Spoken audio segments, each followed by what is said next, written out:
descargar el listado de asistencia y no se dejó. Ya comencé la grabación. Vamos a ver si este da la posibilidad. Qué raro, en este sí se puede. En el otro no se podía, no sé por qué. En fin, son caprichos de Teams. Ok, bueno, en algún momento la descargo. A ver, vamos. Primero, un par de avisos. Que tuvimos una reunión el viernes pasado con el rector y nos explicaba que los semestres generalmente son de 16 semanas completas, más una o dos más de evaluaciones finales. Bueno, que este semestre no. Este semestre es de 16 semanas y las 16 incluyen todo. No hay 2 semanas más o una semana más de evaluaciones finales. O sea que dentro de las 16 semanas tenemos que haber hecho todo. Ese es el primer aviso. Y el segundo es que la universidad tiene proyectada la alternancia a partir de la quinta semana. ¿Qué sería para algunos de los cursos que nosotros tenemos? Me imagino que tendrá que ver también con cursos que tengan práctica en salas de computadoras o que tengan laboratorios principalmente. No creo que para cursos teóricos como el nuestro. Pero entonces está proyectada la alternancia sí y solo sí el departamento, por ejemplo, permite la alternancia. Es decir, si de acá a la quinta semana tenemos un nuevo pico de contagios, entonces no, seguimos como estamos. Así que ya eso se lo deben haber comentado en alguna otra clase, pero estén pendientes porque pues de eso depende que ustedes en algunos cursos vayan a ir a la universidad. Pero hasta donde tengo entendido, pues respetando los aforos, no podría ir todo el mundo, ¿sí? Entonces, esos son los dos avisos principales. Por eso, por el hecho de que son 16 semanas y no 16 más 2, es que los cortes de notas ahora son 2 y no 3. Básicamente es por eso. Bueno, entonces les voy a compartir pantalla. ¿Dónde está? Acá. Compartir esta presentación para hablar un poco, empezar a hablar un poco de lo que estamos haciendo, de lo que vamos a hacer. ¿De acuerdo? Acá en la asignatura de transporte. Un primer vistazo al término transporte, pues nos hace pensar en la importancia que tiene el transporte embebido en todas nuestras actividades. Casi que no hay alguna actividad que no esté relacionada de una u otra forma con algún tipo de transporte, ¿sí? Entonces, es un término bastante amplio, que como bien dice ahí, abarca transporte ferroviario, aéreo, marítimo, fluvial, terrestre, y pues todas las combinaciones entre ellos. Lo que nosotros vamos a ver aquí principalmente es aplicaciones al transporte terrestre. Y al final, casi siempre queda como trabajo y como exposición aplicaciones a los demás modos de transporte, ferroviario, aéreo, marítimo, fluvial. Y bueno, el transporte mueve la economía y la economía mueve al transporte. Entonces, por eso es que es tan importante la planificación del transporte en general. Es muy común que hablemos de los sistemas de transporte, ¿sí? Pero pues realmente el solo hecho de proyectar una variante, o mejor dicho, si ustedes han visto aquí en la glorieta de Mocari, la variante que va hacia la terminal de transporte, el solo hecho de haberla proyectado en su momento no era en sí un sistema de transporte, pero sí requería un montón de estudios previos y simultáneos. Entonces, importante entender el peso que tiene el transporte en todas nuestras actividades. Ahora, fíjense que con el paso del tiempo, pues el transporte deja de ser algo local para convertirse en algo global. Prácticamente sin importar dónde estemos. Así que lo que principalmente vamos a hacer nosotros acá es conocer unas herramientas, unos conceptos básicos que vamos a poder aplicar en el desarrollo de proyectos más grandes. O sea, no va a salir de esta materia una persona pudiendo diseñar por sí sola un sistema de transporte terrestre. No. Pero sí va a tener unos conceptos básicos, unas herramientas que va a poder aplicar en el desarrollo de un sistema de transporte o de una solución puntual de transporte. Enfocados en seguridad y en eficiencia. ¿Sí? Principalmente enfocados en seguridad.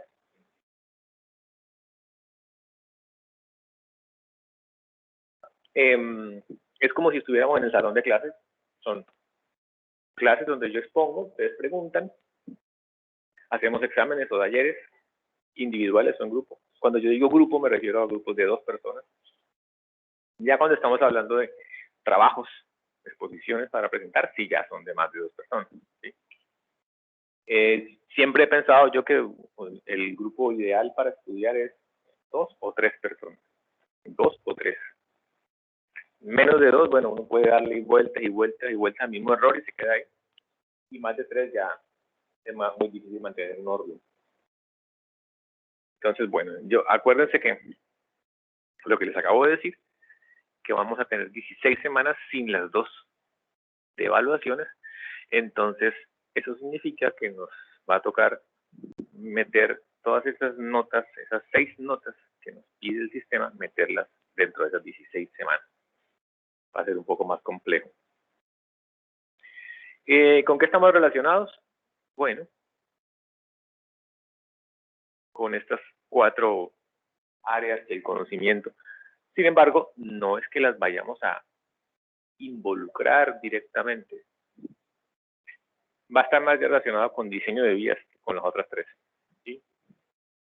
No son prerequisitos, sino que se relacionan. Se relacionan porque lo que ustedes vean allá lo pueden aplicar acá. Lo que ustedes vean acá lo pueden aplicar allá. Tránsito, por supuesto, porque estamos hablando de transporte y el transporte de pasajeros es uno de los aspectos más importantes de la ingeniería de transporte.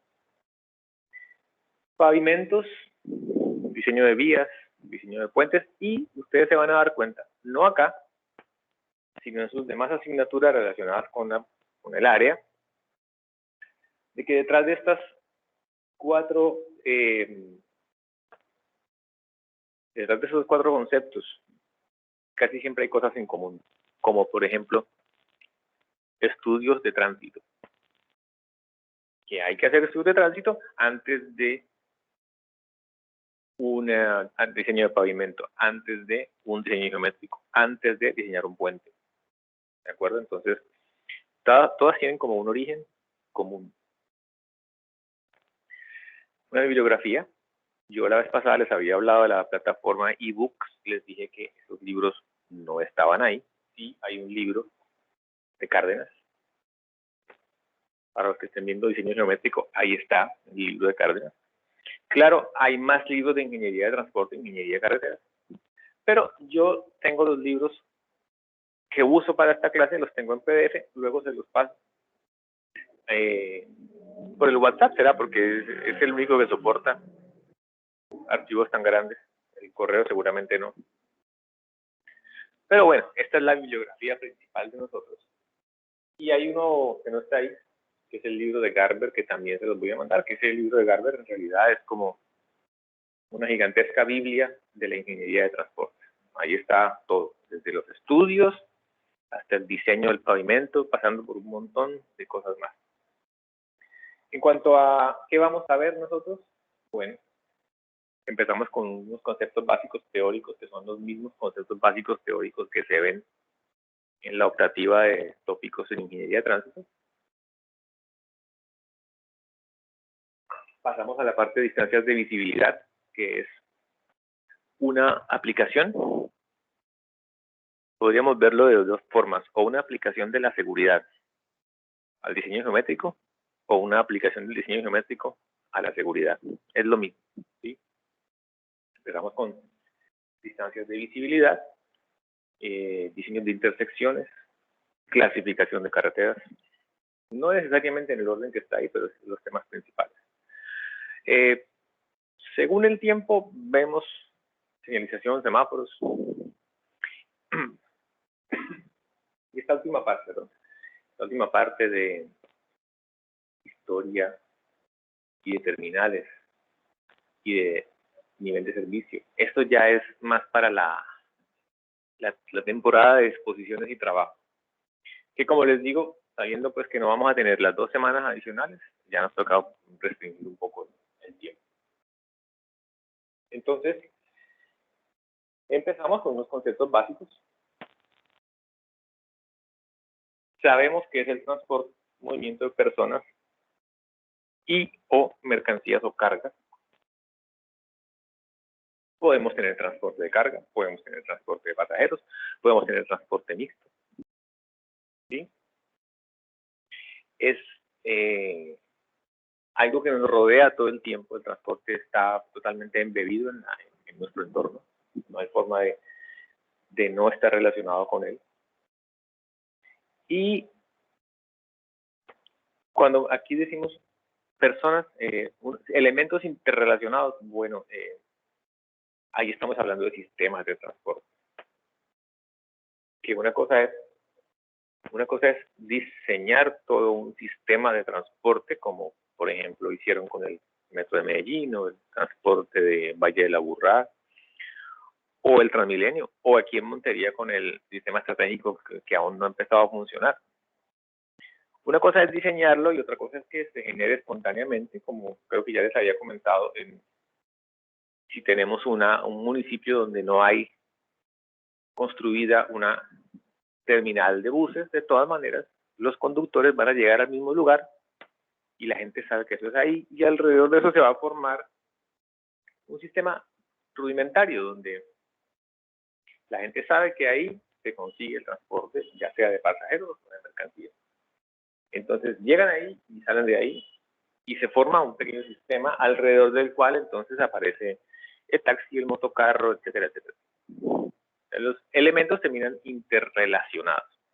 Y como cada vez más somos una sola comunidad global, pues entonces es muy común que estos transportes que están acá dibujados, esos 4 modos de transporte, el marítimo, el aéreo, el ferroviario y el terrestre, pues estén interconectados, ¿sí? En una gran malla, en un gran sistema. Ese es el concepto básico de transporte. Después vemos qué es la ingeniería de transporte. Y no es más que la aplicación de principios científicos, en su gran mayoría exactos, pero en una buena parte no muy exactos, a la planificación de ese transporte, a la planificación del transporte. La idea es que dentro de la ingeniería de transporte, que en realidad es toda una área gigantesca, casi tan grande como la ingeniería civil, se pueda incluir la planificación, el diseño, la operación y la administración de esos sistemas. Planificar es anticiparse a algo que va a pasar. O sea, planificar no es trazar una vía. Antes de trazar esa vía, hay que saber quiénes la van a utilizar, cuántos la están utilizando ahora, a cuántos va a beneficiar, a cuántos va a atraer, etcétera. Esa es la planificación completa. Entonces, por eso es que la planificación, en realidad, lo que es una definición de prioridades, objetivos, metas, estrategias y administrar los recursos necesarios. Eso es la planificación. En realidad, no solamente en el transporte, eso es un concepto de planificación bastante general. Entonces, cuando hablamos de ingeniería de transporte, pues se refiere a cualquiera de todos estos medios que vemos ahí, o modos que vemos ahí. Esa es la ingeniería de transporte. Los incluye a todos. Pero, dentro de la ingeniería de transporte, existe la ingeniería de tránsito, que ya se refiere a la circulación de vehículos. O sea, a la circulación de, o mejor dicho, al transporte terrestre. Y transporte terrestre, no solo transporte público de pasajeros, no. Todo el transporte terrestre. Vehículos moviéndose en una malla.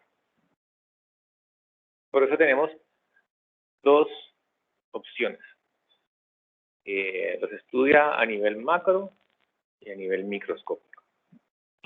A nivel macro es como cuando yo tengo una modelación de la malla vial de la ciudad y tengo un montón de datos relativos al tránsito, los tengo repartidos por horas, etcétera, etcétera. Y simulo, modelo lo que pasaría en un día determinado, por ejemplo, o qué pasaría si yo cambio el sentido de una vía, o si hago un nuevo paso peatonal, construyo un puente o un intercambiador o una desviación, etcétera, etcétera. Eso sería a nivel macro. A nivel micro es cuando ya estamos estudiando el comportamiento de cada vehículo dentro de esa malla vial. Su velocidad promedio, su velocidad máxima, el radio de giro que necesita, la geometría relacionada con la geometría del camino, etcétera, etcétera. Eso sería la ingeniería de tránsito. Está dentro de la ingeniería de transporte. Pero se refiere al transporte terrestre, de todo tipo. Cargas, pasajeros, público y privado. La parte de la planificación, lo primero que va a hacer es determinar la demanda. Vamos a ver ahorita que la demanda es quiénes o qué necesitan ser transportados.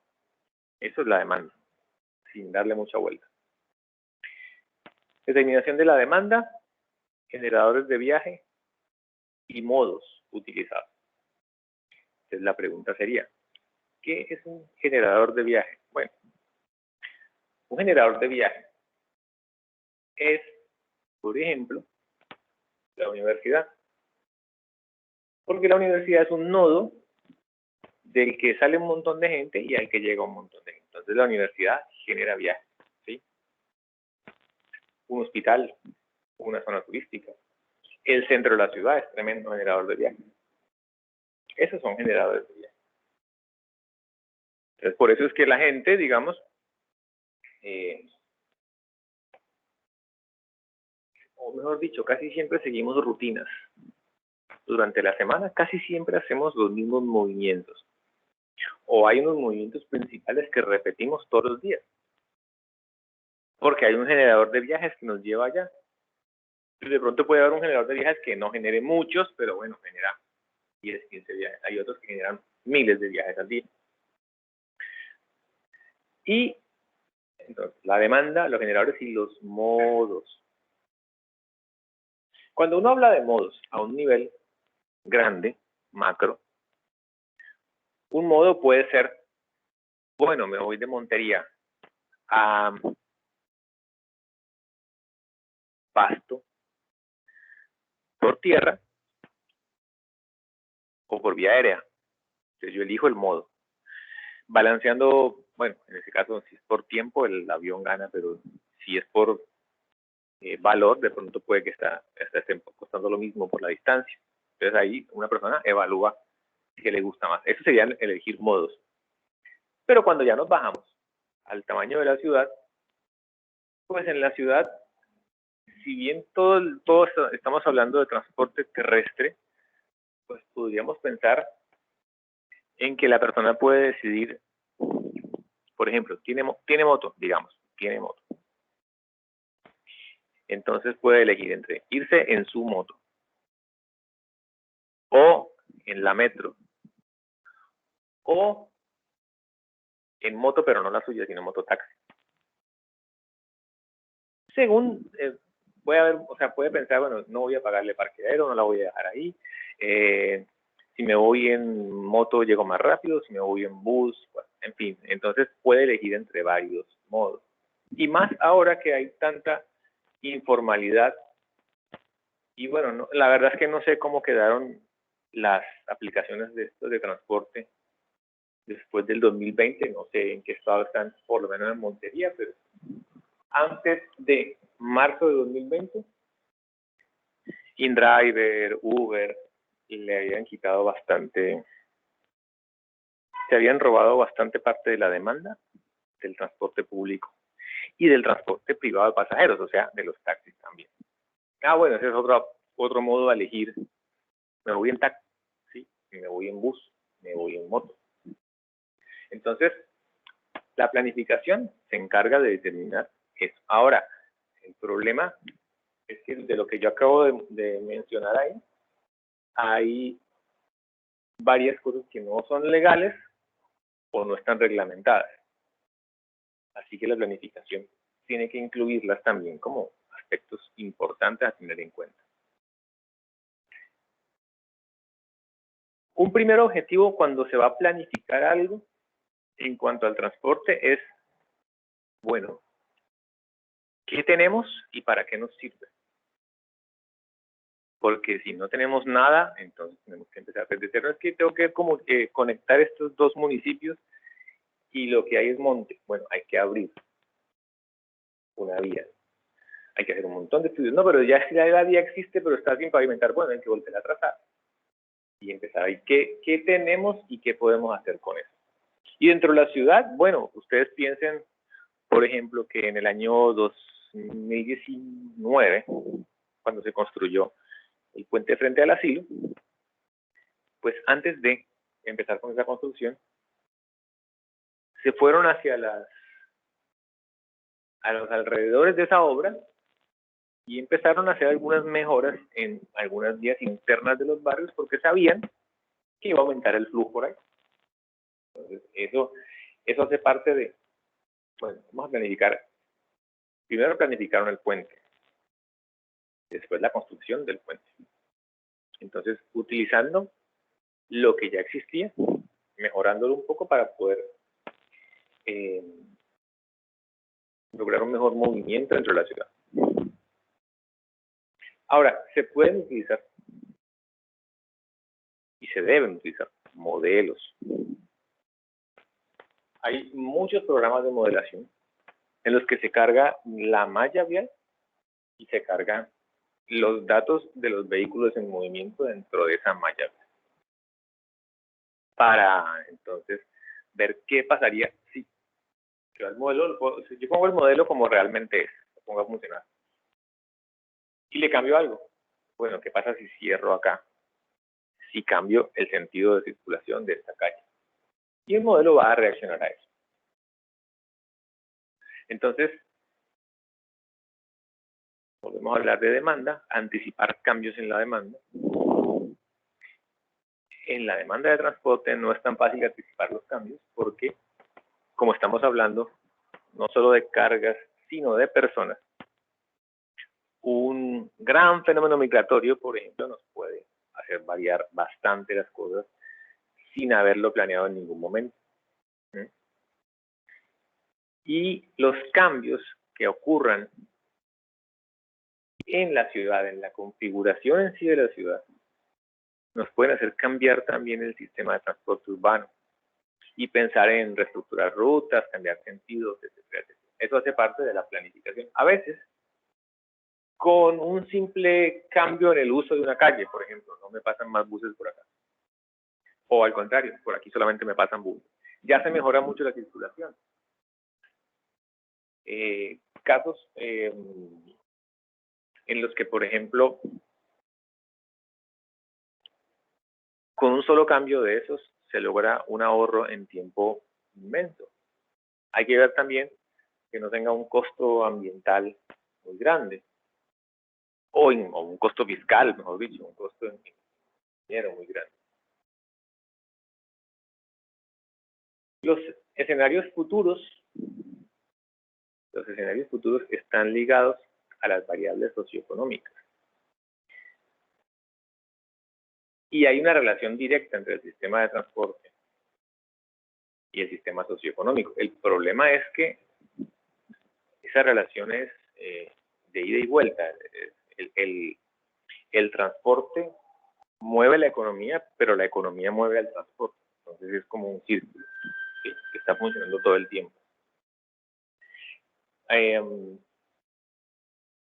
Muchas veces, o mejor dicho, no se puede hablar de una economía fuerte si no hay un sistema de transporte que la mueva. Porque si bien no es el único objetivo del transporte el hecho de mover la economía, pues es uno de sus resultados principales. Es uno de sus resultados principales. Si no tuviéramos forma ni siquiera de acceder a una universidad para educarnos, pues entonces habría resultados muy diferentes en todo. Si no tuviéramos forma de llegar a un centro médico, no sé, a un banco, y bueno, y realmente en el país hay muchas personas que no tienen acceso a ciertas cosas y en parte también es porque no hay vías físicas de acceso al lugar en el que viven. Ahí donde ustedes ven esas notas de los niños que cruzan el río en un cable para poder llegar. Bueno, eso tiene mucho que ver con generar infraestructura para el transporte. Otra cosa, cuando hablamos de evaluar políticas de transporte y de actividad urbana en la ciudad, nos referimos a hacer una legislación sobre el uso del suelo. Antes no existía esa legislación y pues, así como les digo que los sistemas de transporte se iban generando espontáneamente, pues también las zonas de la ciudad se iban generando espontáneamente. Es decir, en tal salida de la ciudad estaba lleno de plantas industriales. Si había un banco, entonces después había otro banco al frente y otro banco en la otra esquina y se iban juntando los bancos en la misma zona. Siempre ha habido cosas repartidas, como por ejemplo los supermercados, que eso sí deben estar repartidos. Pero hay ciertas actividades que se iban agrupando. Pero después, con los planes de ordenamiento territorial, pues ya se dijo, no, el uso de este suelo es solo para vivienda, el uso de este suelo es solamente para industrias, y así, y por ejemplo, ahí donde se crean los corredores turísticos y ese montón de cosas. Y eso tiene mucho que ver también con cómo se va a comportar el transporte a lo largo de esa nueva zonificación de la ciudad. Lo mismo, los cambios que pueden ocurrir al hacer más tecnológico el transporte, al incorporarle cosas como el cobro con tarjeta, la ubicación continua por GPS. Eso antes no estaba, ahora está y es común. Y ahora cuando más adelante, no sé, realmente no tengo ni idea de la fecha porque se supone que era hace como 4 o 5 años. Ahora cuando el público en Montería, bueno, lo que se supone que va a pasar es que A ver, me salió acá un aviso, insuficiente calidad de la red. En fin. ¿Sí me escuchan? Sí, ingeniero. Sí, no les escucho yo.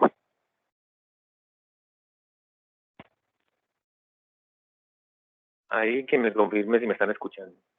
Sí, profesor, sí se le escucha. Ok. Bueno, les decía que entonces cuando este sistema se ponga en funcionamiento, ya ustedes no van a saber si están montados en una Metrosino o en una Montería, sino que están montados en un bus del sistema. Y en letra pequeña va a decir, abajo va a decir unos Metrosino o Monteriana o el que sea. Y simplemente van a ser vehículos del sistema conectados a un control central que los ubica en todo momento y en qué lugar están. Y con un sistema único de cobro que llega a una bolsa conjunta de donde después reparten cada uno. ¿Sí? Eso es básicamente los cambios que de pronto va a notar el usuario. Pues aparte de que se supone que también toda esa inversión se hizo para que mejorara el servicio. Entonces, eso hace parte también de las políticas del transporte. Existen 3 niveles principales de planificación, como en casi todos: largo, mediano y corto plazo. Como la actividad del transporte es tan, pero tan variable, ya que involucra muchísimo al usuario en sí, y usuarios somos todos. Entonces, mientras más grande sea el periodo que yo estoy evaluando, menos certeza tengo de las cosas que van a pasar. Me explico. Si ustedes diseñaron estructuralmente un edificio de apartamentos de 15 pisos, destinado a vivienda, ustedes saben que no van a subir a ese edificio una maquinaria agrícola, ¿sí? Ustedes saben que no van a poner en el 6º piso una iglesia. Ustedes saben que ese edificio se va a usar para vivienda, para eso fue diseñado, y si ustedes siguen todo el procedimiento de las cargas y hacer los factores de seguridad y un buen diseño, el edificio va a estar en pie muchísimo tiempo, ¿de acuerdo? Sin mayores cambios. Claro, en algún momento el diseño pasará de moda y de pronto las nuevas redes que hayan tendido de acueducto hagan que tengan que cambiar los tubos, en fin, pero eso pasará con el tiempo. Mientras que cuando hablamos del transporte, pues una cuestión como, por ejemplo, migración masiva de personas, o entrando o saliendo, me va a afectar muchísimo la demanda. Si me llegan miles de personas de la nada, no tengo cómo moverlas, porque se van a mover usando el transporte, es lo que se supone que va a pasar. Si se van, o por ejemplo, si me inventé el sistema más lindo, cerrado, con las estaciones, con aire acondicionado, con piso de mármol, y no lo usa nadie, o transporta la 4ª parte de la gente que yo pensaba que iba a transportar, porque la gente se sigue moviendo en mototaxi. Entonces ahí hubo un gravísimo problema de planificación. Entonces, a medida que más grande es el intervalo del tiempo, pues yo tengo menos certeza. Por eso es que cuando se habla de largo plazo, generalmente se elaboran estrategias. En tantos años queremos desarrollar un proyecto de una derivación para que el transporte de camiones no entre al municipio, sino que, pues si no va para el municipio, ¿no? Sino que pase por fuera y siga de largo. ¿Sí? Mediano plazo. Bueno, ahora ya podemos conocer, por ejemplo, cuál es el rendimiento de mi terminal del transporte. Yo sé que no se me va a colapsar de un día para otro, porque no me van a aparecer mañana 15 nuevos recorridos que vienen de otras ciudades y por primera vez llegan a Montería. No, eso se ha mantenido por muchos años, más o menos de la misma forma, ¿sí? Cada empresa sabe cuántos buses salen, cuántos buses entran. Lo mismo que ocurriría, por ejemplo, con un aeropuerto. Yo no puedo esperar que de pronto mañana al aeropuerto ingresen 100 vuelos nuevos por día. No. Eso tiene que estar bien detallado en la planificación. Y ya cuando es a corto plazo, pues ya se sabe mucho más fácilmente qué va a pasar si yo, en lugar de tener una doble mano en una calzada de un barrio, por ejemplo, la cambio y ya no es sur-norte, norte-sur, sino solamente sur-norte. Tengo que socializar, tengo que avisarle a la gente qué cambios voy a hacer, tengo que explicarles cómo van a hacer esos cambios y después aplicar los cambios y en el primer tiempo estar ahí como pendiente de que la gente se dé cuenta que hay un cambio. Ya después las personas se acostumbran a ese cambio y pasa, por ejemplo, carrera 9, carrera 10 dentro del barrio La Castellana, será como entre la del tránsito y la del euro, más o menos. Una de las dos es sur-norte y la otra es norte-sur. El cambio más reciente que hicieron fue el de la 10, que la volvieron norte-sur. Los primeros días había montones de accidentes en las esquinas. Pues montones de accidentes, que si hay más de un accidente diario, eso es un montón de accidentes. En las esquinas porque la gente no sabía y pasaba como si nada porque no se habían dado cuenta de que había habido un cambio. Ya hoy eso está muy reducido, eso ya no es normal que pase. No es que no vaya a pasar, porque eso siempre pasa, pero no es normal que pase. En esos primeros días era realmente habitual que pasara. Pero ya la gente sabe que esa calle va un solo sentido, norte, sur. Y eso es un cambio que se puede hacer a corto plazo. Eso o el contrario, o sea, volverlo doble sentido. Lo mismo que a veces cuando quieren hacer esos cambios, simplemente dicen, bueno, no pasar. Entonces, es doble sentido hasta una esquina y de la esquina en adelante es un solo sentido. Entonces, alguien tiene que dejarse pasar por ahí. Se socializa y se pone la señal. Y ya. Y de pronto los primeros días se pone alguna gente que esté pendiente de eso que están haciendo ahí. Entonces son 3 niveles de planificación: largo, mediano y corto plazo.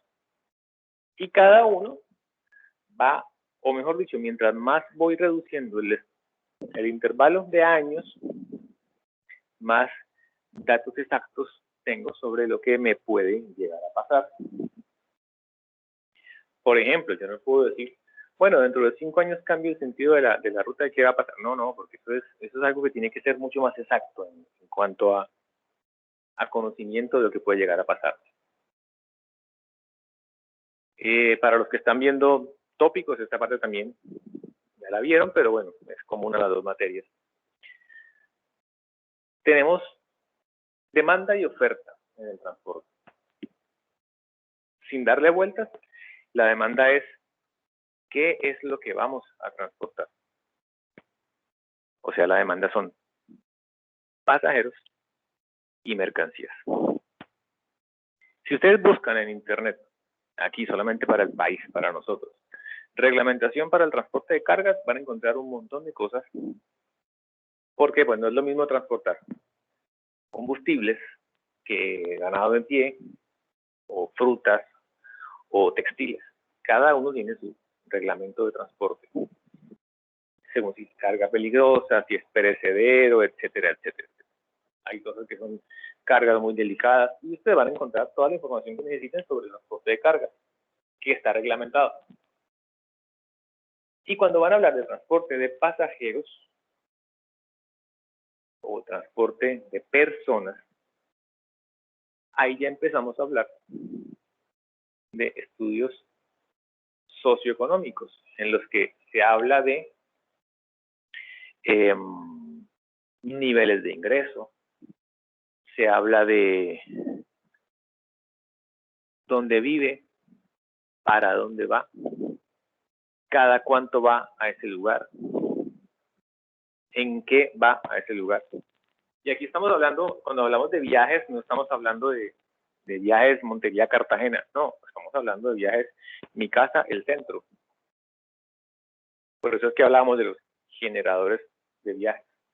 Entonces, todos nosotros seguimos generalmente unas rutinas en cuanto a los desplazamientos. Durante todas las semanas hacemos un montón de viajes que son siempre los mismos, siempre los mismos. Hay otros más de pronto que no están no están previstos, pero los hacemos. Por ejemplo, esta semana sí, y la próxima no, y la próxima tampoco, y la otra volvemos a hacerlo, pero hay unos movimientos que hacemos toda la semana que son los más comunes. Esos son nuestros movimientos. Entonces, eso es lo que le interesa, por ejemplo, al que va a planificar una solución en el transporte. Ver, por ejemplo, si toda una zona de la ciudad que se urbanizó recientemente no tiene acceso al transporte público, al bus. Bueno, eso significaría, en una ciudad como la nuestra, que todo el mundo está usando o su propia moto, o su propio vehículo, o está usando mototaxi. Entonces, hay que solucionar eso, porque esas son soluciones, bueno, si no es vehículo propio, es una solución informal. Y porque hay que garantizarle a la gente que tenga acceso al transporte público. Entonces, dentro del estudio socioeconómico, siempre van a incluir dónde vive, cuánto gana, a dónde viaja. Porque además, en todas nuestras ciudades, es mayor la cantidad de personas que tienen bajos recursos. Y el sistema de transporte público de pasajeros tiene que ser pensado para que todas las personas puedan acceder a él. Y puedan acceder, me refiero no solamente a que puedan llegar a la parada de bus, sino a que puedan pagarlo. Por eso, bueno, y eso no solamente pasa acá, eso pasa en muchísimas partes del mundo. Los sistemas nuestros son subsidiados por el Estado. Es decir, los operadores, Metros y Monteriana y todos los que ustedes quieran imaginar, reciben una plata del Estado para seguir en funcionamiento. No se sostienen con la tarifa. La tarifa es apenas un porcentaje pequeño de sus ingresos. Porque si dijeran, bueno, tienen que sostenerse con la tarifa, entonces, si hacen una tarifa para, con la demanda actual, calcular cuánto necesitan para ser sostenibles, el pasaje de bus pasaría como a 6.000 pesos, más o menos. No lo pagaría nadie, entonces la empresa quedaría en bancarrota. Hace muchísimos años hubo un experimento así, a nivel nacional, muchísimos años, estoy hablando de los años 80, en el que se implementó el transporte sin subsidio. El transporte sin subsidio. Entonces, lo que se hizo fue gradualmente desaparecer el transporte subsidiado. Estoy hablando de rutas de buses urbanos. Entonces, la diferencia en ese momento era más o menos del 50%. Es decir, si el pasaje en el subsidiado valía 2.000, en el sin subsidio valía 3.000. ¿Sí? O sea, valía 50% más. Y durante un tiempo funcionaron en simultáneo Después,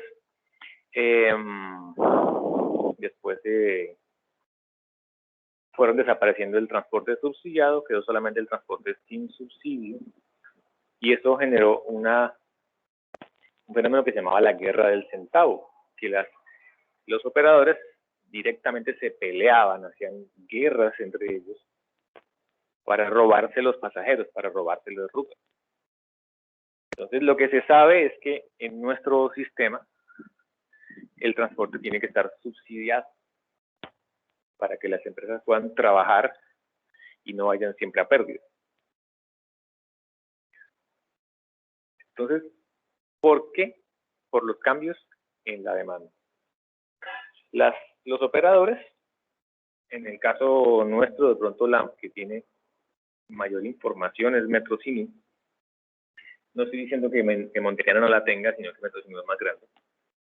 Los operadores saben exactamente cuánto están perdiendo por el ingreso de mototaxis, por el parque automotor de taxis, por las aplicaciones de celular, etcétera, etcétera. Ellos saben exactamente cuánto están perdiendo y cuánto necesitan de demanda para volver a surgir. En cuanto al pasajero, el pasajero siempre va a tener que pagar un costo del transporte, un costo económico y un costo en tiempo, que obviamente no va a recuperar. De lo que se trata es que logremos que en lo posible esos costos sean bajos. Que la persona vea que sí se puede transportar, que no hay problema con transportarse, que puede usar el transporte público legal de pasajeros y no tiene que apelar a soluciones informales o a veces ilegales. Y el otro componente es la oferta. Entonces, si sabemos que la demanda es quiénes o qué vamos a transportar, la oferta es cómo los vamos a transportar. O básicamente, en qué los vamos a transportar y por dónde los vamos a transportar. Entonces, por eso hay una oferta física, que sería por dónde los vamos a transportar, qué son las vías,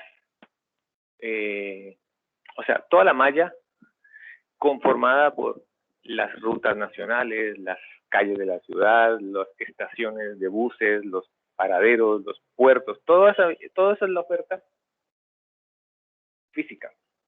La oferta física. Por encima de todo eso siempre hay un control del Estado, sin importar que de pronto estemos hablando de una concesión. Ustedes han visto que hay concesiones viales donde una empresa privada está encargada de cobrar el peaje, hacer el mantenimiento, hacer las reparaciones necesarias, etcétera, etcétera, etcétera. Pero de todas maneras está controlada por el Estado. La vía no le pertenece, la vía le pertenece al Estado por medio ya sea del INVIA o de la ANI, pero le pertenece al Estado. Esa es la oferta física. Y la oferta operativa es cuando hablamos de modos, operadores y rutas. ¿Qué sería un modo? Un modo puede ser la buseta. Otro modo puede ser si tuviéramos un tren de cercanías. Otro modo podría ser, está proyectado, no sé si está en ejecución, un transporte a lo largo del río Sinú. Operadores, Metrocine, Monteriana. Rutas. Bueno, las rutas todos sabemos que es una ruta. Las rutas no son arbitrarias. Las rutas las establecen la empresa y la autoridad de tránsito. Claro, la empresa puede decir, miren, me conviene hacer una ruta por tal barrio porque no hay servicio ahí y tenemos un estudio de demanda que nos muestra que hay X cantidad de pasajeros que la utilizarían. Entonces no es que ellos compran los buses y los meten ahí, sino que la autoridad de tránsito la analiza y dice, bueno, listo, ábranla con tal frecuencia de bus, listo. Esa es una ruta. Las rutas tienen que estar planeadas, o mejor dicho, establecidas y no tener cambios, porque lo que la gente está esperando es que la ruta no tenga cambios. ¿De acuerdo? Entonces,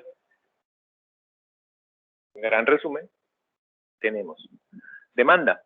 Bueno, demanda son cargas y pasajeros.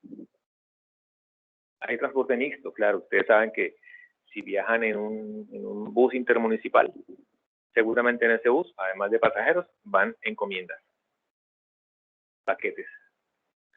En un avión, también lo mismo. No es que vayan a subirle una maquinaria agrícola al avión en el que ustedes van, pero sí, seguramente, van un montón de paquetes que no son equipaje de alguien, sino que son encomiendas, envíos.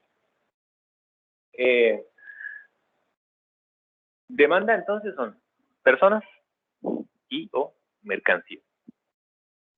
Oferta es cómo las voy a transportar. Entonces, necesito una infraestructura para eso, que sería la oferta física. Y necesito unos vehículos que serían la oferta operativa. Y esos vehículos también al final están regulados por el Estado. Por ejemplo, en realidad todos, porque si ustedes tienen una empresa, un frigorífico, y tienen que transportar carne, por ejemplo, pues hay unas normas a nivel nacional para el transporte de ese tipo de mercancía. Así que tienen que cumplir con esas normas, por más que el camión esté registrado como una propiedad privada, una empresa privada, no importa. Tienen que cumplir con esas normas que son puestas por el Estado. Más aún el transporte público de pasajeros, es decir, con toda seguridad está súper reglamentado. Y por ejemplo, los taxis también están reglamentados. Por eso tienen que tener un color específico, cumplir con unas matrículas, unas asociaciones, empresas, etcétera, etcétera, etcétera. Siempre hay una reglamentación detrás de todo eso. Entonces, esos son nuestros conceptos más básicos en cuanto a ingeniería de transporte, ingeniería de tránsito, planificación, oferta y demanda. Oferta y demanda. Oferta es cómo vamos a transportar la demanda. Y la planificación, una de las cosas más importantes que tiene que ver es la demanda. Tienen que saber cuál es la demanda. ¿De acuerdo? Ya viendo esta parte súper teórica, en la que lo que más me importa es que se queden con los conceptos principales, que son oferta, demanda, ingeniería de transporte, ingeniería de tránsito. Esos son los verdaderos conceptos importantes que vimos acá. Pasamos a la parte de distancias de visibilidad. Que estos son, podemos verlo como una aplicación del diseño geométrico a la seguridad o una aplicación de la seguridad al diseño geométrico. Y en ambos casos estamos en lo cierto, en ambos casos es correcto mirarlo de cualquiera de esas dos formas. Vamos a trabajar 3 distancias de visibilidad principales, que no son todas. Me refiero a lo siguiente. Distancia de visibilidad de parada y de adelantamiento, sí. Correcto, pero distancia de visibilidad de cruce, por cuestiones de tiempo, nosotros vamos a ver solamente como si fuéramos a cruzar una intersección y pasar de largo. Pero hay casos más, por ejemplo, cruzar la intersección para incorporarme a la vía que crucé y girar a la derecha o girar a la izquierda. Pero pues no alcanzamos a ver todo eso. Entonces, básicamente empezamos con la parte más sencilla de esas, que sería cruzar. Distancia de visibilidad de parada y distancia de visibilidad de adelantamiento. El peligro viene más o menos en este sentido. De menor a mayor. Aunque en realidad una mala maniobra en cualquiera de las tres es bastante peligrosa. Yo no sé, para mí se pelean estas dos. ¿Cuál es la más arriesgada? ¿Adelantamiento o cruce? Son generadoras de bastantes percances en la vía. La de cruce de pronto es la más común en la zona urbana. Y adelantamiento, pues ustedes saben lo complicado que es, que puede llegar a ser un accidente adelantando en carreteras nacionales. Eso es lo que vamos a ver principalmente de distancias de visibilidad.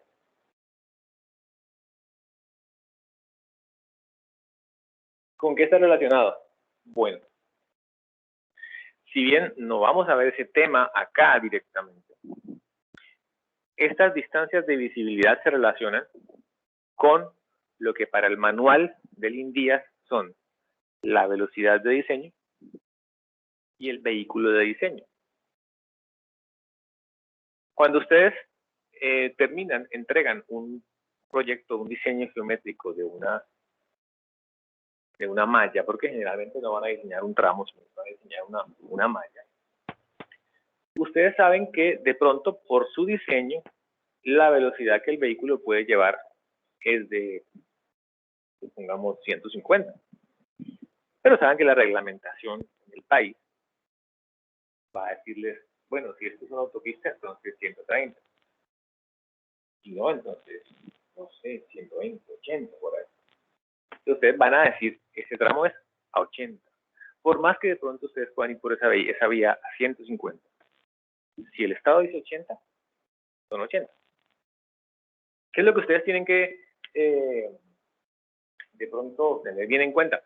Pues no van a poder ir 80 en toda la malla. Pero es importante que el usuario pueda tener cambios graduales de velocidad, no que de pronto yo le diga, ahora vas a 120 y después de esta curva a 40. No, hay que avisarle con tiempo que tiene que ir disminuyendo la velocidad.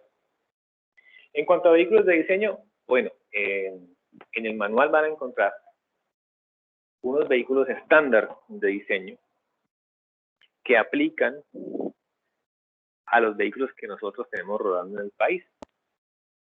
Sin embargo, sabemos que muchos vehículos particulares son pequeños, no miden 5 metros. Pero pues hay un modelo de vehículo particular que de pronto sí mide 5 metros. Lo mismo, los camiones. Por ejemplo, acá en Colombia se utiliza para los camiones con remolque de 3 ejes en el remolque, el mismo modelo que se utiliza para los camiones con remolque de 2 ejes en el remolque. Pero son aproximaciones que son válidas porque lo más importante en esos vehículos es el radio de giro. Ya cuando hablamos de pendientes y eso, ahí eso empieza a ser importante para los vehículos de carga, porque muchas veces el vehículo de carga no va a poder superar ciertas pendientes. Pero en cuanto a geometría, es el radio de giro el que me manda a mí. Básicamente es el radio de giro. Entonces, estas dos son las bases de lo que es las distancias de visibilidad. Como les he dicho ya varias veces, lo que ustedes van a ver acá, se lo van a encontrar muy seguramente tabulado en un manual. Pues en nuestro caso, en el manual de diseño geométrico de INVIAS. Sí, ahí se lo van a encontrar tabulado. Entonces, el primer concepto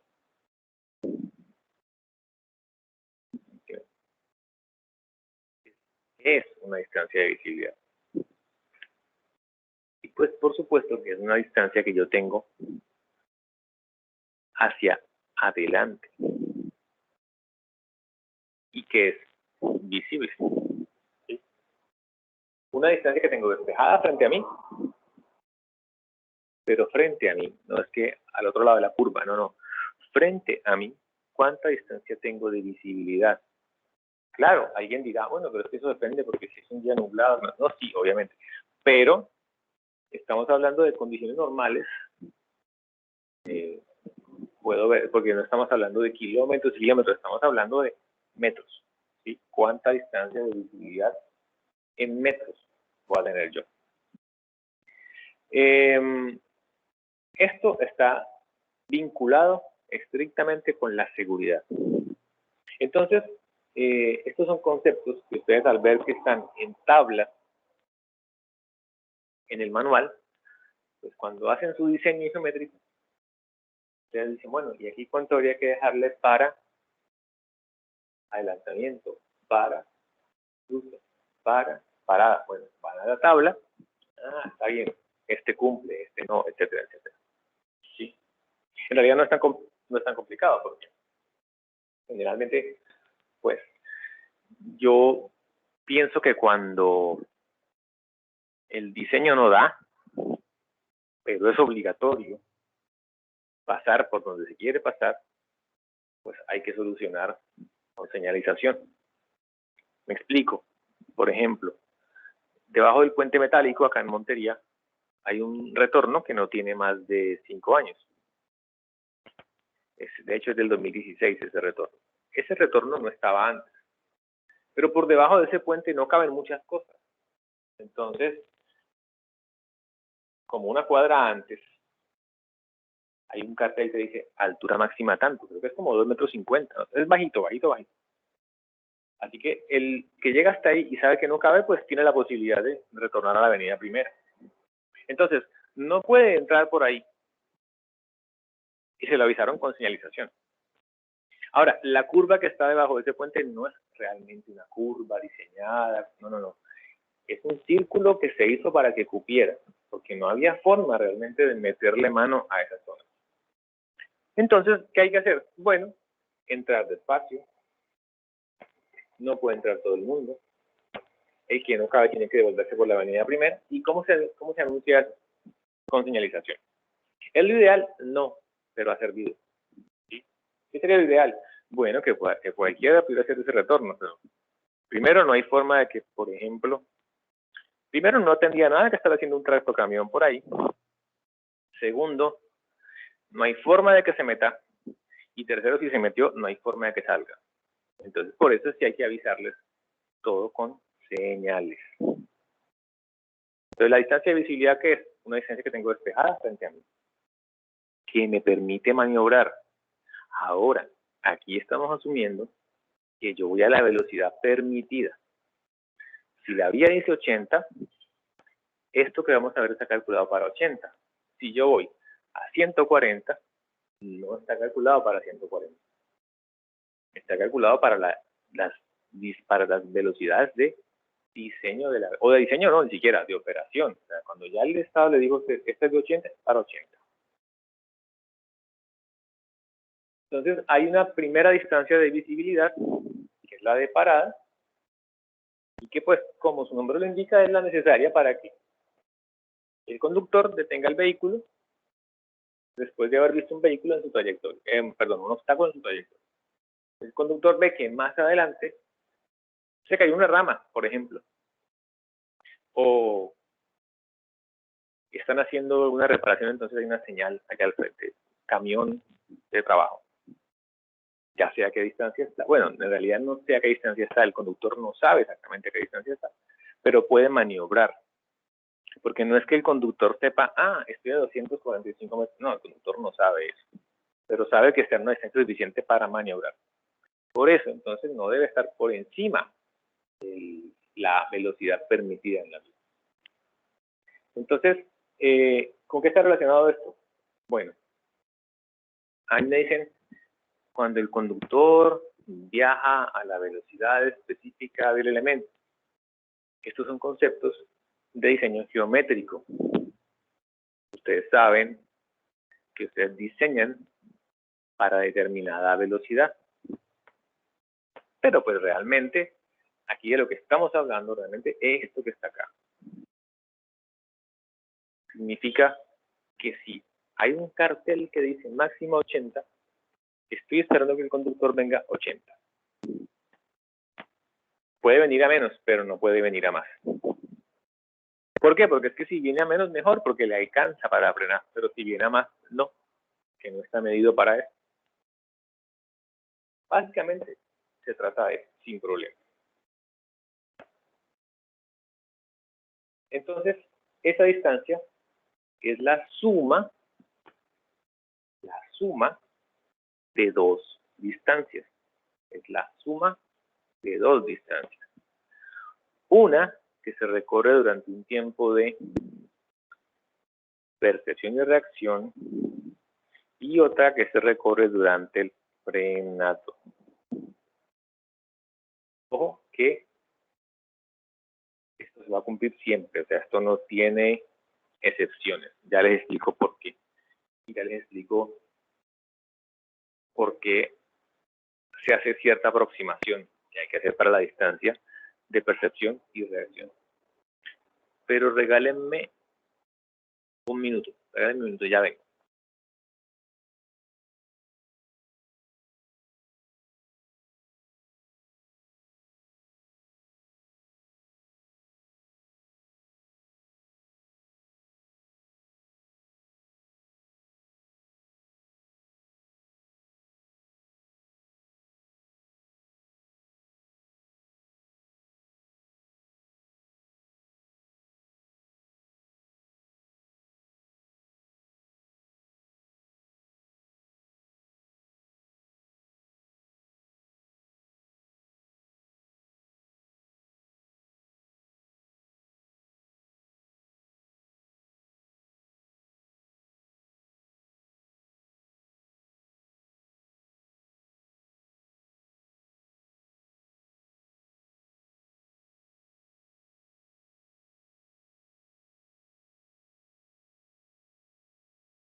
Listo. Les decía que esta es la suma de dos distancias. Aquí viene la explicación. Hay una primera distancia que se recorre con velocidad constante durante un tiempo de 2.5 segundos. ¿Por qué? Bueno, porque resulta que por más que uno piense que reacciona de inmediato ante un cambio, ante una amenaza o ante un estímulo externo, eso no es verdad. Uno tarda un tiempo en reaccionar. Entonces, en ASTO, hicieron un montón de mediciones acerca de tiempos de percepción y reacción. Y seguramente hicieron algo parecido. Seguramente hicieron algo parecido a una curva de Gauss. Yo sé que quedó mal, pero bueno, no le pongan atención a eso. Y se encontraron con que cuando midieron todos los tiempos había este valor por acá. Era 2.5. Seguramente fue así. Después de haber medido un montón de gente, la gran mayoría de las personas reaccionaban más o menos cerca de los 2.5 segundos. Muy bien por los que están por acá, que reaccionan más rápido, pero son poquitos. No tan bien por los que están por acá, que reaccionan más lento, pero también son poquitos. ¿Sí? Entonces, ¿cuál es la suposición? La suposición es, durante ese tiempo en el que me doy cuenta de que debo frenar y hasta que realmente empiezo a frenar, viajo con velocidad constante. Es decir, si yo voy a 70 y veo un obstáculo, hasta el momento en el que apriete los frenos, sigo yendo a 70. Entonces, significaría recorrer durante 2.5 segundos a 70. Eso es un movimiento con velocidad constante. Después, al aplicar los frenos, hasta que me detenga, es la idea, voy a hacer un movimiento, cambiarle acá el color a esto, ¿no? Movimiento uniformemente desacelerado. No, horrible. Dejémoslo como estaba. Un movimiento uniformemente desacelerado. ¿Sí? Ese movimiento uniformemente desacelerado porque aquí estamos asumiendo, y eso lo vamos a ver ahorita más adelante, que la aceleración que el sistema de frenos y todo lo demás, o sea, los frenos, la calle, la resistencia al aire, la fricción, todo. La suma de todo eso me genera una aceleración, o mejor dicho, una desaceleración constante, hasta que me detengo y ya. Entonces es la suma de dos distancias. Una por acá y otra por acá.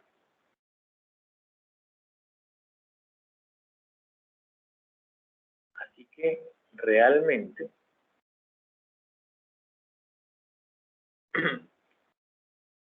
si uno fuera a ser más estricto, diría, bueno, no, realmente hay un tiempo de percepción y un tiempo de reacción. Entonces, de esos 2.5 segundos, 1.7 son de percepción y 0.8, no. Sí, podemos decir que eso es cierto. Pero para el efecto de lo que estamos haciendo nosotros, los vamos a sumar y vamos a hablar de una distancia de percepción-reacción. Vamos a sumar estas dos en una sola. Esas dos, recuerden, como si recorriéramos, con velocidad constante durante 2.5 segundos. Claro está, habrá personas que reaccionen más rápido. Un corredor de Fórmula 1 seguramente, incluso en un vehículo normal en la calle, va a reaccionar mucho más rápido que cualquiera de nosotros. Pero como esto no se hace personalizado, sino general, entonces le ponemos 2.5 segundos. Más adelante, en otros, de hecho acá mismo, sobre las distancias de visibilidad, vamos a encontrar otros tiempos diferentes de percepción y reacción. Pero para este caso, para la distancia de visibilidad de parada, hablamos de 2,5 segundos. Al final, entonces, nuestra distancia de visibilidad de parada, esta que está acá. Esta es mi distancia de visibilidad de parada. Esa distancia de visibilidad de parada va a ser la suma de dos distancias. Una con velocidad constante y una con aceleración constante, o con desaceleración constante. Donde se supone que la velocidad final será cero. Ahora, no necesariamente, vamos a dejar una fórmula general para ver qué pasa cuando en realidad no alcanzo a frenar y choco con el obstáculo. Así que eso sería, en principio, lo que iríamos a hacer. En cuanto a distancia de visibilidad de parada, luego vamos a ver el desarrollo de la fórmula, de dónde salió la fórmula.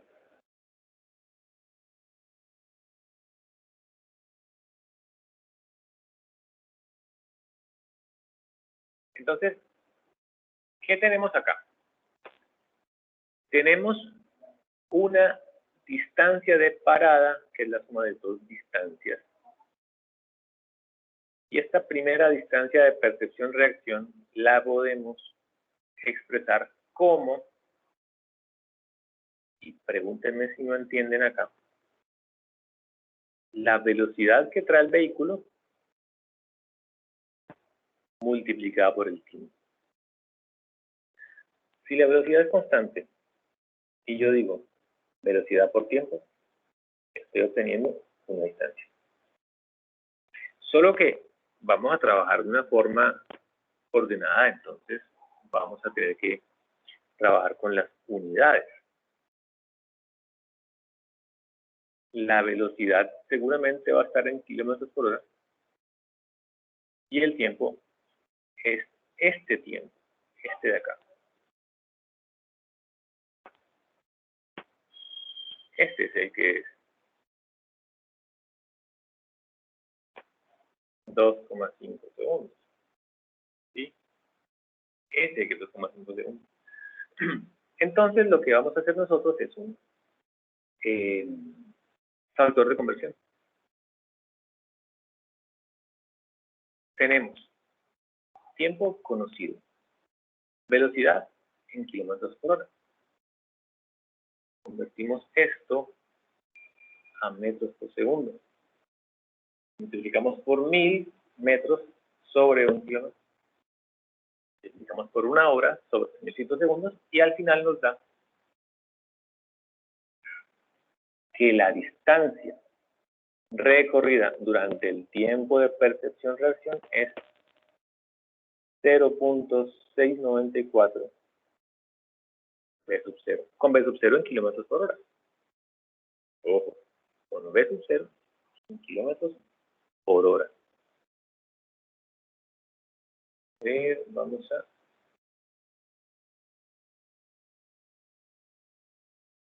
Listo, ya en este preciso instante acabo de descargar la asistencia. Estamos, bueno, me perdí. Acá. Si ustedes encuentran, o mejor dicho, la fórmula es la misma, no importa si estamos no importa el país en el que estemos, la fórmula es la misma. Si ustedes dijeran, ¿y qué pasa si estamos en millas por hora? Bueno, en ese caso,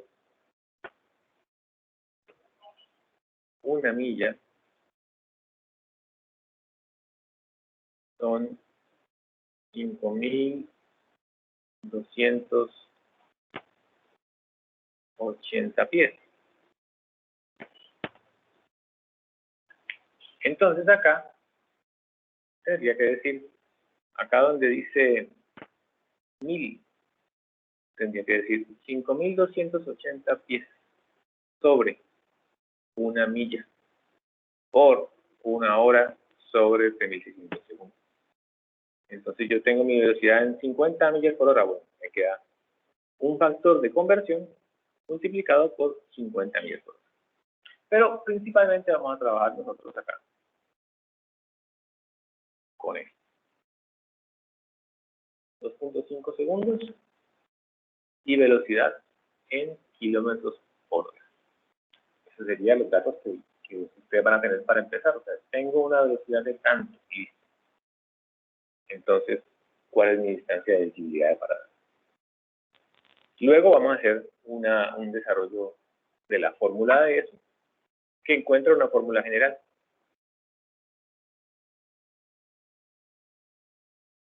No sé si tienen alguna pregunta hasta ahí.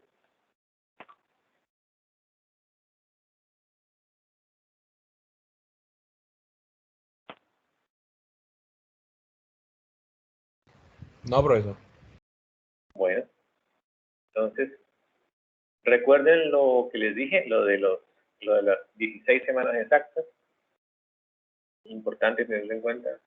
Recuerden que si las cosas se dan, comenzaríamos alternancia a partir de la 5ª semana. Recuerden que relacionado con lo primero, entonces nos va a tocar sacar las notas bastante cerca de las fechas en las que deben consignar. Y recuerden que las clases están quedando grabadas en Teams hasta ahora sin ningún problema. Si no tienen más preguntas,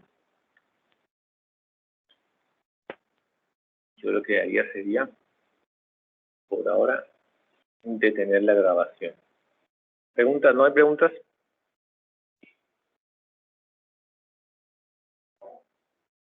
No, ingeniero. Bueno.